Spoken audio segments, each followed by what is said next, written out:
क्या आपने कभी सोचा है, जब एक महान ऋषि अपना शरीर भी योग बल से त्याग देता है तो उसके पीछे छुटी पत्नी का मन कैसे संभलता है और कैसे उसी शोक से जन्म लेता है परम ज्ञान। आइए सुनते हैं सुख सागर स्कंद 3 अध्याय 25 की यह दिव्य कथा।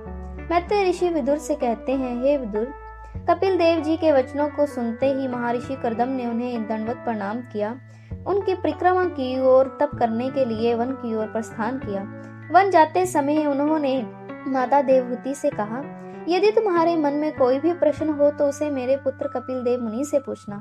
यह वचन सुनकर देवहूति महर्षि कर्दम के चरणों में गिर पड़ी और हाथ जोड़कर बोली, आपने मुझे कपिल देव मुनि को सौंप दिया। इसके बाद महर्षि कर्दम वन में गई और वहां घोर तप व ध्यान द्वारा भगवान नारायण में लीन हो गई। उन्होंने ऐसा ज्ञान प्राप्त किया कि उन्हें सभी जीवों और समस्त संसार में एक ही परमेश्वर का प्रकाश दिखाई देने लगा। जैसे मिठाई की अलग अलग गांठों में रस एक सा होता है, वैसे ही उन्हें हर जीव में एक ही परमात्मा दिखने लगा। इस समदर्शी ज्ञान को प्राप्त कर महर्षि कर्दम ने योग अभ्यास द्वारा अपने शरीर का त्याग कर दिया। उनके देह त्याग से माता देवहूति को अत्यंत शोक और दुख हुआ, परंतु ब्रह्मा जी के वचनों को स्मरण कर उन्होंने ज्ञान दृष्टि से अपने चित्त को धैर्य दिया।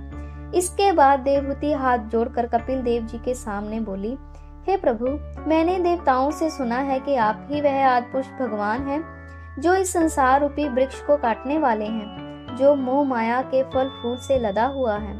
अब मेरे मन में रासरी सुखों की कोई इच्छा नहीं, मुझे आपकी शरण चाहिए। कृपा करके मुझे ऐसा ज्ञान दीजिए जिससे मेरा ज्ञान नष्ट हो जाए।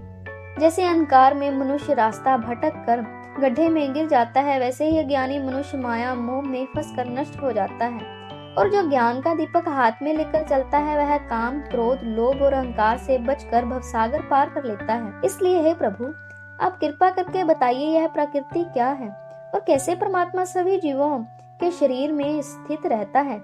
देवहूति के यह वचन सुनकर कपिल देव मुनि बोले, हे माता, तुम्हारे इस प्रश्न से मैं अत्यंत प्रसन्न हूँ। इस ज्ञान को योगी और ऋषि भी सुनने की इच्छा रखते हैं।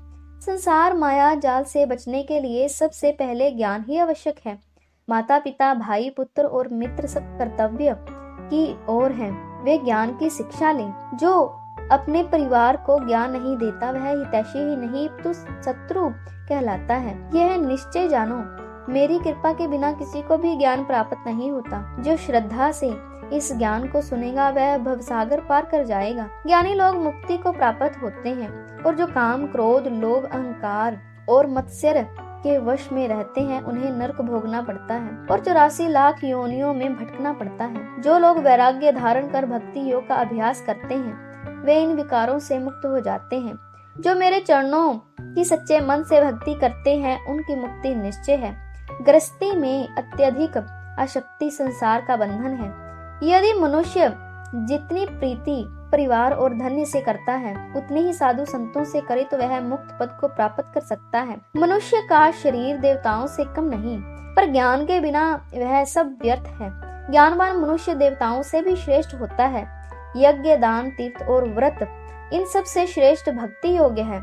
देवहूति की इच्छा देखकर कपिल देव साधु संतों के लक्षण बताते हैं, जिन्हें अपमान से क्रोध नहीं, निंदा और स्तुति जिन्हें समान लगती है, जो सभी प्राणियों में परमेश्वर को देखते हैं, जो दुखी को देखकर करुणा से भर जाते हैं, जो दिन रात हरि चरणों में ध्यान लगाते हैं, जिन्हें कथा कीर्तन में प्रेम रहता है, जो सुख दुख को समान समझते हैं, जो घर परिवार त्याग कर भगवत कथा के स्थान में आनंद से रहते हैं। ऐसे संतों की संगति से ज्ञान उत्पन्न होता है। ज्ञान से भक्ति और भक्ति से मुक्ति प्राप्त होती है।